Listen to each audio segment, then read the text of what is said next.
வணக்கம் மக்களே. இன்னைக்கு நம்ம என்ன பார்க்க போறோம்னா, ஒரே ஒரு மழையால் மாறிய ரிசல்ட், புள்ளிப்பட்டிகளில் திடீர் மாற்றம், முடிவான பிளே ஆஃப் அணிகள்.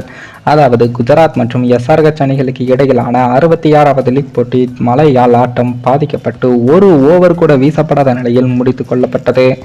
இந்த நிலையில் தான் புள்ளிப்பட்டிகளில் இந்த போட்டியின் ரிசல்ட்டால் தற்போது நிறைய மாற்றங்கள் நிகழ்ந்து இருக்கு.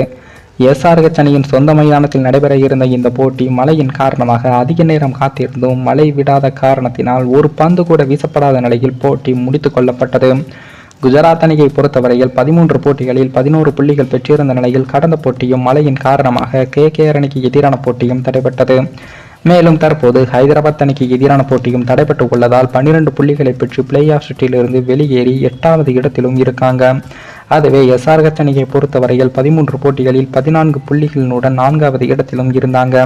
இந்த போட்டியில் பெற்ற ஒரு புள்ளியின் மூலமாக 3வது இடத்தில் இருந்த CSKவை 4வது இடத்திற்கு தள்ளி எஸ்ஆர்ஹெச் அணி 3வது இடத்திற்கு முன்னேறி இருக்காங்க. இதன் மூலம் தற்போது பிளே ஆஃப் சுற்றுக்கு முன்னேறி இருக்கிறது. இதுவரை மொத்தம் கொல்கத்தா, ராஜஸ்தான் மற்றும் எஸ்ஆர்ஹெச் அணிகள் பிளே ஆஃப் சுற்றுக்கு முன்னேறி இருக்கு. வருகின்ற CSK மற்றும் பெங்களூரு அணிகளுக்கு இடையிலான போட்டியின் மூலம் 4வது அணி தீர்மானிக்கப்படும். இந்த போட்டியில CSK அணி வெற்றி பெற்றால் பிளே ஆஃப் சுற்றுக்கு முன்னேறும். மாறாக பெங்களூரு அணியானது வெற்றி பெற வேண்டும் என்றால் 18 ஓவர்களில் அல்லாவது 11 பந்துகள் மீதம் வைத்து வெற்றி பெற்றால் மட்டும்தான் பிளே ஆஃப் சுற்றுக்கு முன்னேற முடியும். இந்த போட்டியில எஸ்ஆர்ஹெச் அணி ஒருவேளை தோல்வி அடைந்திருந்தால் கூட CSK அணி 2வது இடத்திற்கு முன்னேறுவதற்கு கூட வாய்ப்புகளும் இருந்தது. தற்போது அந்த வாய்ப்புகள் இருக்கிறது என்றால் எஸ்ஆர்ஹெச் அணி அடுத்த போட்டியில் தோல்வியையும், ராஜஸ்தான் அணி அடுத்த போட்டியில் தோல்வியையும் தழுவ வேண்டும். இதனால் CSK அணி வெற்றி பெற்றால் 2வது இடத்திற்கு முன்னேறும்.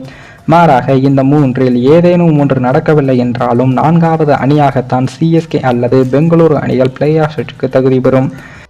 மேலும் இந்த வீடியோ ஏதோ ஒரு விதத்தில் உங்களுக்கு பிடித்திருக்கும் என்று நினைக்கிறேன். நம்ம சேனலுக்கு புதிதாக வீடியோ பார்க்கிறீர்கள் என்றால் மறக்காமல் சப்ஸ்கிரைப் செய்துவிட்டு பாருங்கள். இன்னொரு வீடியோவில் சந்திக்கும் வரை நான் உங்கள் தமிழ்.